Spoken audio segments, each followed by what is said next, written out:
Hey everyone, how's it going? Sotharan here, and welcome to my next Warrior WoW Legion rotation video build talent thing. I need to find a better way to introduce these types of videos, but today I wanted to cover the last spec of Warriors, being the protection, the tank spec for Warriors. I wanted to cover it because I did the Arms and Fury, and I thought I'd do protection now that Legion is out, and I've been kind of fiddling around with protection a little bit. I haven't used it very much. It's definitely my least played spec because I personally I'm not really that big into tanking and stuff like that in WoW, but it is a pretty good class. And if you've played Prot Warrior, plan on using or have seen anything about it, you know that they're actually one of the best tanks right now just because their damage absorption and the way that they're able to survive very well. So I wanted to give it a try and wanted to make a video on it. But here I'll be starting on the talents as the first thing. So these are the talents that I've been using for my Prot Warrior build when tanking.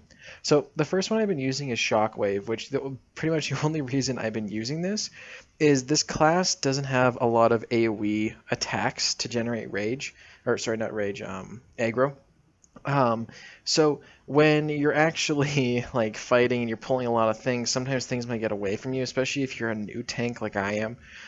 So you have your Thunderclap ability, which usually can do enough, but I like having Shockwave just in case because it allows me to grab more if I need to. If I need to AoE again when my Thunderclap's low, or if I have no way to actually get a lot of aggro on the targets, I just picked this because I really thought it'd help out with the lack of AoE threat that I'm able to generate.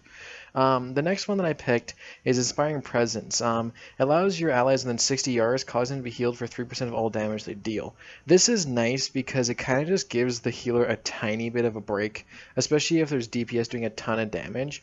It just gives the healer, like I said, a little bit of a break. It's kind of like a trickling healing effect that's really good for the group, and allows the healer to not have to focus so much on the actual DPSers and also focus on you more, because the DPS takes some damage, they'll slowly be healed by this ability, so it's pretty good. So the next one I've been using is Ultimatum. Your shield slam and critical strikes cause your next focus rage to cost no rage. So focused rage here is this ability right here. Focus your rage on your next shield slam, increasing its damage by 50%, stacking him to 3 times, unaffected by the global cooldown. So this pretty much allows you to generate more stacks and hit really hard with your shield slam ability, which is one of your main abilities as a Prot Warrior to generate threat and also deal damage to your target. So I just like this ability because if you do have a lot of crit, you'll be shield slamming a lot. And when your shield slam does crit, which I think mine's at 50% right now, or something along those lines, I'll crit pretty often. So it's a really nice little upgrade, so you're able to do more damage and create more threat. The next one I've been using is Crackling Thunder. Increases the radius of your thunderclap by 100%. I love this because, like I said, you have a lack of AoE pulling and damage ability. So this is Thunderclap. Blast all enemies within 16 yards for 51,000 damage and reduces movement speed by 50% for 10 seconds. So this ability, when you charge in, or intercept in, I guess is the ability on this one. When you do that, you're going to actually go in and you're going to want to generate as much threat as you possibly can on every single target so that the DPS can immediately open up and do their AoE abilities. So when you run in, you're going to want to use an AoE ability, and Thunderclap's great because you can run in Thunderclap, and if you're not in the very center of the group or something has gone a little wire, it's a little nice to have that longer radius on it, so you're actually able to Thunderclap and pull more towards you. So I picked that one personally just because I thought it was a lot better. The next one I've been using is Dominable. It increases your maximum health by 20% and the maximum effect of your Ignore Pain by 25%. Overall, I picked this ability because I really liked it. The other one you can go with is Never Surrender. Ignore Pain will ignore up to 75% more damage based on your missing health. That's a really good one. I personally like this one a little better. Ignore Pain, by the way, if you guys are very new to Prot Warriors, Ignore Pain is this ability right here that has a different amount of radius of rage. As you can see, 20 to 60 rage. And it allows you to fight through the pain, ignoring 90% of the next up to 700,000 damage you take from any resource based on rage spent. So if you spend a lot of rage on it, it absorbs a lot more damage. And this it gives the maximum effect of Ignore Pain is up by 25%. So it's a really good ability because if you ever tanked or anything like that, you know you're going to hit for a lot of damage. And the reason that tanks are able to take this damage is they have these abilities that allow them to absorb, heal, regenerate, stuff like that. So this ability here, personally, I like because it just increases your more health, increases your damage absorption. to be honest, I think it's the perfect talent for tanking. That's like the best thing you need is more health, more damage absorption. So I definitely recommend this one. The next one I've been using is Vengeance. Ignore Pain reduces the rage cost of your next focused rage by 35%, and Focused Rage reduces the rage cost of your next Ignore Pain by 35%. So pretty much it allows you to rotate between Ignore Pain and your Focused Raged ability. I just personally like this because it allows you to continuously keep doing damage, and it also allows your Ignore Pain to come in way more often, which you desperately need. Like I said, with tanking, you need that damage absorption. So that's, for me, I really think this is one of the best ones you can get out of these. And the last one I've been using is Heavy Repercussions. Shield Slam extends the duration of your shield block by 1.5 seconds, and Shield Block increases the damage of Shield Slam by an additional 30%. Jeez. So this is Shield Block here. It raises your shield blocking every melee attack against you for 6 seconds. These blocks can be critical strike blocks. Sorry, these blocks can be critical blocks. That's a weird wording. Increases shield slam damage by 60% while activated. So what this do is it's kind of one of your main abilities to allow you to absorb damage. You have 2 charges on it, as you can see here, but it does have a 12-second cooldown. So it's more of an ability you're going to be wanting to use when you know you're going to be taking a lot of damage or you're losing a lot of health, that kind of thing. You're going to pop that up, and it also increases the damage that you'll be putting out. So it's a nice little ability to mix in and everything like that. And I'll go through it as we do the rotation, as I go through the rotations that I've been using and all that. So these are the talents that I've been using here. Personally, I think these are the best ones. Some people might have some different opinions, but these are the talents. And I'll go into the rotation now here. So, so the rotation that I've been using is, the main thing I've been using is Shield Slam whenever it's off cooldown. It's one of your main abilities. And this is single target rotations. I'll go into the AoE rotations for generating threat and everything like that. And also I'll go through your cooldown rotation, because being a tank, you're going to be going through a lot of cooldowns. So I'm going to go through the rotation of what I think is the best cooldowns and when to use them, all that, etc. So you want to use Shield Slam as often as you possibly can. A cooldown has a chance to be reset by your Devastate ability as well, which is this one right here. Devastate is your main ability. It's your main attack you're going to be using. It has a 30% chance to reset the remaining cooldown on Shield Slam. So when you run in, you're going to be wanting to Shield Slam, and then as soon as it drops, you're going to be wanting to Devastate as much as you can to get your Shield Slam back up. That's going to be your main 1-2 right there. The other thing too, if you're starting to tank, every tank has a taunt. The first thing you might want to do is taunt the creature before you go in. I don't really explain it in the rotation because it's kind of common sense. When you're tanking, you'll be using your taunt ability. So first things first, definitely taunt the target if you're main tanking. Then Shield Slam, Devastate. Use Devastate as much as you possibly can to generate your Shield Slam back. The next thing you're going to want to do is use your Revenge ability. So it swings you in a wide arc, dealing 105,000 damage to all enemies in the front of you. Your successful dodges and parries reset the remaining cooldown of Revenge up to once per 3 seconds. So this is like your AoE kind of swing that you're able to swing in front of you, and it causes a lot of damage and a lot of threat. Mixing this in, I usually go to Revenge whenever my Shield Slam. I'm not getting crits on my Devastate. What I usually do is when I charge in is I'll Shield Slam Revenge if there's more than one, or just Revenge on the single target, and then I start spamming Devastate. But you don't want to use Revenge again until your Shield Slam is almost done, because you want to be basically mixing Revenge in, but focusing as your Shield Slam as your main ability while using all of this. So the other thing too is because we were using the Vengeance talent, when you're using Focused Rage, you're going to be wanting to intertwine it with Ignore Pain, like I said. When you're doing single target, you're not going to have to really worry about Ignore Pain unless you're main tanking the target. If you are, Ignore Pain is going to definitely be coming in to the process of actually tanking it. But right now I'm just covering the damage aspects of what you're supposed to be doing. Okay, so the next thing I'm going to be covering here is that you want to be using Intercept as well. to generate range for you if you're having trouble regenerating rage, anything like that. It's just like your charge ability, so charging in right away, using your taunt if you're main tanking, and then you want to shield slam, revenge, switch to devastate, go back to shield slam, basically do that rotation back and forth, doing as much damage as you can. If you are using vengeance, mix in focused rage with ignore pain. But if there is a lot of mobs and you're tanking them, the main thing you're going to want to start off with is use revenge. You want to use revenge as much as you possibly can because it is your main AoE ability that generates you a small amount of rage. So if you are pulling a big group and you're trying to tank a big group all at once, you're going to want to intercept straight in. If you need to, taunt. I don't think you'll need to, but intercept, because if there's more than one target, taunt isn't very helpful right now. But you're going to intercept, revenge as soon as you possibly can. And then the next ability you're going to want to use is your thunderclap, because you're going to run in AoE. If you also picked your shockwave ability, you can use that as well if you're missing a target or anything like that. You might not really have to use it, but it's more of a quick grab if you need to, or if you're running into AoE and you don't have like your thunderclaps on cooldown or anything like that. After that rotation, you're going to be wanting to go to your shield slam ability, and then using a devastate as a filler for your revenge, your thunderclap, and your shockwave if you need to. But devastate isn't really that important in this rotation because you'll be switching between your AoEs a lot. If you can, mix it in whenever you can just to get your shield slam to proc and do a little bit more damage. And the final one you're going to be doing is the same thing with focused rage and ignore pain. So using focused rage and switching between your ignore pain is a great thing you should be doing because it allows you to do more damage and also absorb more damage as well. So make sure to be mixing that in and out of your rotation as well, just like in single target and AoE tanking. So you have a couple mitigation abilities that you can use with tanking as a Prot warrior, and the main one I went through again was shield block.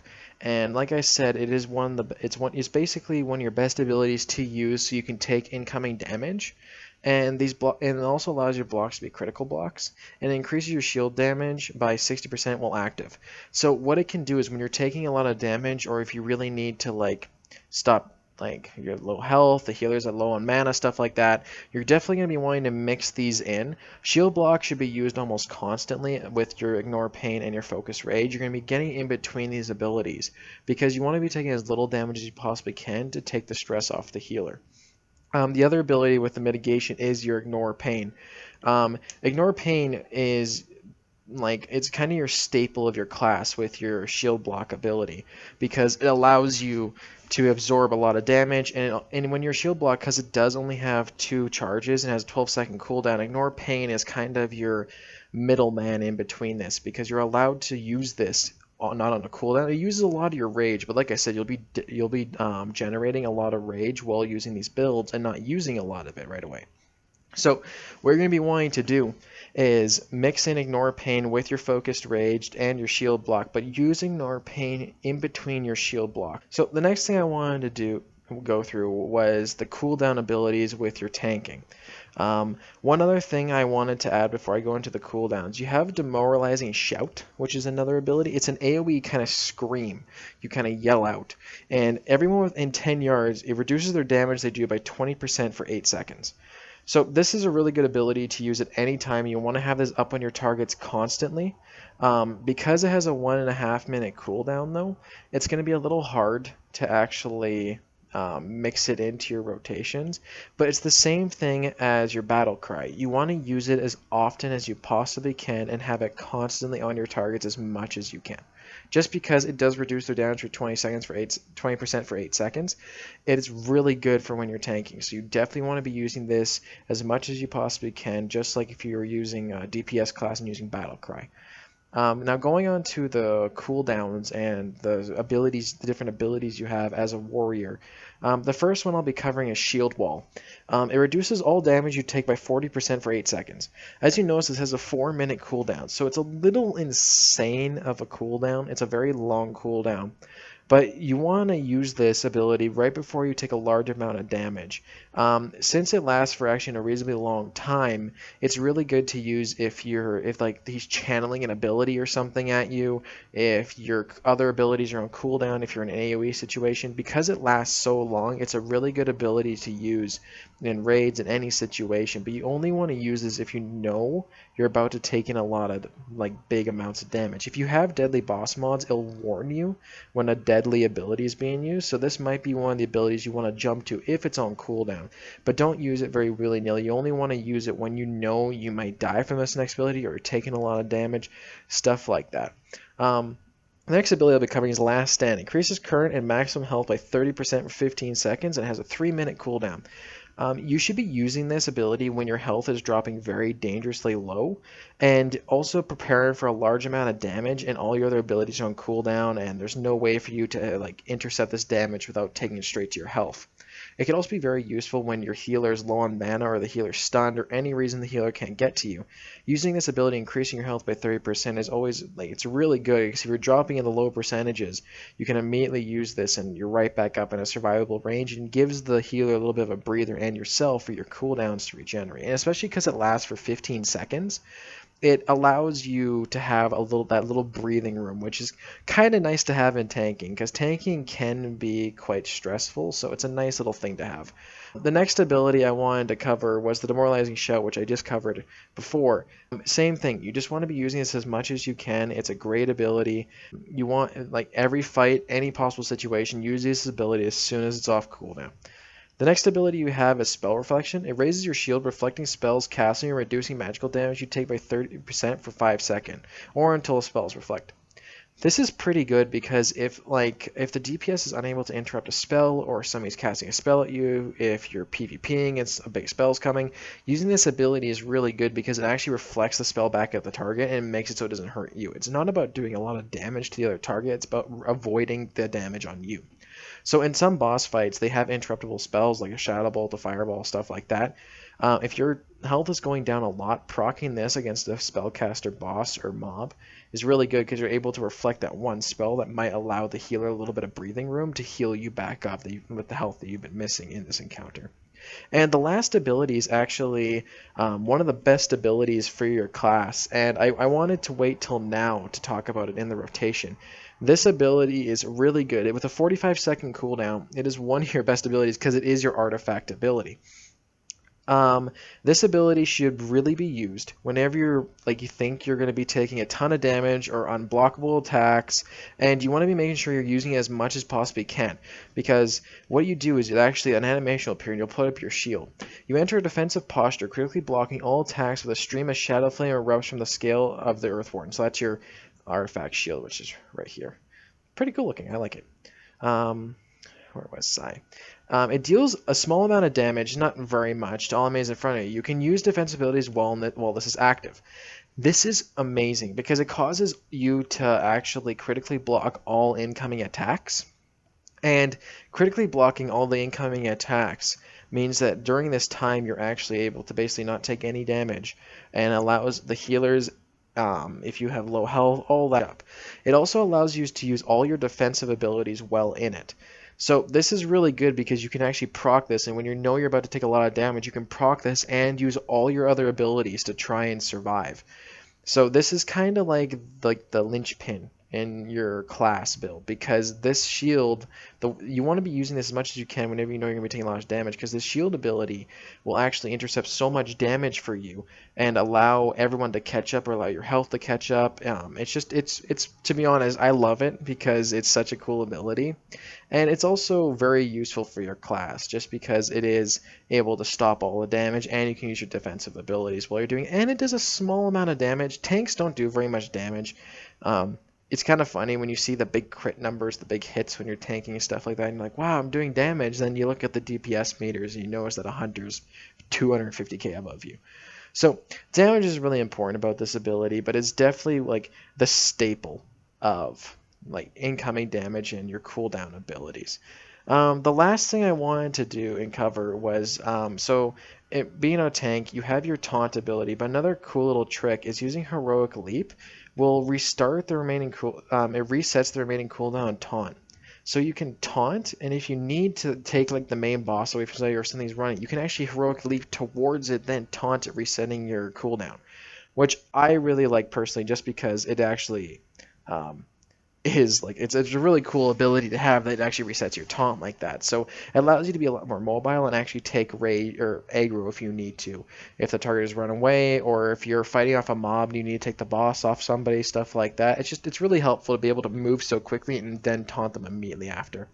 So that's everything I wanted to cover in this video here, guys. I hope you liked it. If you have any comments or questions or any classes or anything you want me to cover next, please feel free to let me know in the comments below. I hope you guys enjoyed this video, and I'll see you next time. Bye-bye.